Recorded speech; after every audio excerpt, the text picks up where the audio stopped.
Yo, what is up everybody, and welcome back to another Genshin Impact video. And today we're going to be talking about Raiden Shogun. I'm going to be doing a whole character review and talking about how good she is in this game. So I'll be going through her pros and cons, her teams, and pretty much a little bit of everything about her.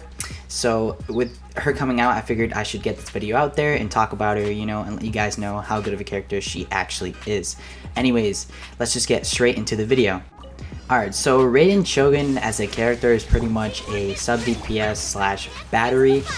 She can kind of do a little bit of both. I guess you could call her a support in a way too, because she can give her enemies so much energy.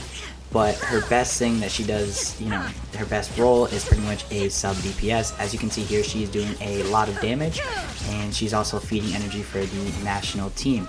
Now, the only thing I could say that's bad about her is just if you don't have enough energy, it's hard to bring her burst up because it costs so much. I'm not really sure about anything else about her. She is honestly just a solid character. It's just that she is going to need a lot of investment in order to make work.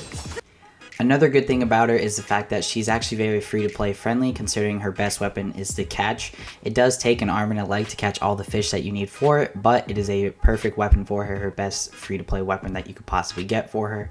Her other weapons, meaning the 5-star weapon, is a gacha weapon, so it's hard to get.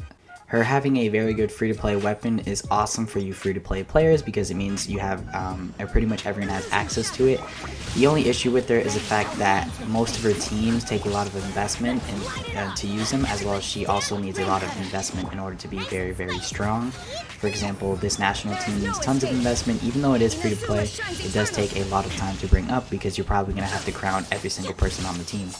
So that kind of sucks, but it is what it is. If you do fully invest into it, then you will have one of the best teams you could possibly have in the game. And Raiden just feeds energy for all of these characters. That's really her only con, is just the fact that, you know, she does need to be used on some very strong teams with very overpowered supports. Whether you guys look at that as a con or not, that is completely and totally up to you. The one good thing about Raiden is that her artifact domain is very, very easy to farm, that being the Emblem of Severed Fate domain. That's also the Shimenawa. Emblem of Severed Fate is used on basically every character in the game, and it is her best in-slot artifact set, so it's very resin efficient, so you can't go wrong with farming that either. Another con for Raiden Shogun is the fact that her C2 constellation is going to be hard for a lot of free-to-play players to get, it being such a good constellation because it's a 60% defensive shred. Most characters in this game don't have this, and most people don't have that. They only have C0 Raiden, or that's what they're going to be pulling for. So that C2 being it's like so overpowered to the point where it's like your Raiden is doing so much more damage compared to other people when you're just at C2. It almost makes it so like you have to summon for that. In my opinion, I'm always going to say never summon for constellations on 5 stars, because unless you can get them for free, you know, if you're using free wishes, go for it. But if you're using real money and stuff, don't do it. You know, if you're gonna spend a little bit of money, then just go for C0 and that's it. But that's the one problem, is the fact that her constellation, sure, it is early C2, but that is gonna take a lot of wishes to get. So that does kind of suck, because that constellation now is stuck behind a paywall, and that defensive shred being so good is also stuck behind the paywall, so which is unfortunate. Her other constellations aren't as good as that one.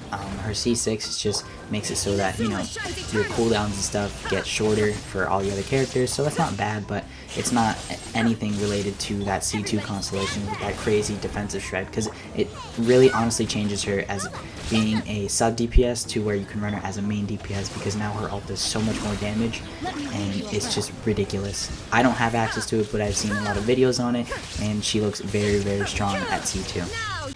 Another pro about Raiden Shogun is the fact that she has one of the best bursts in the game. Its modifier being at 641%.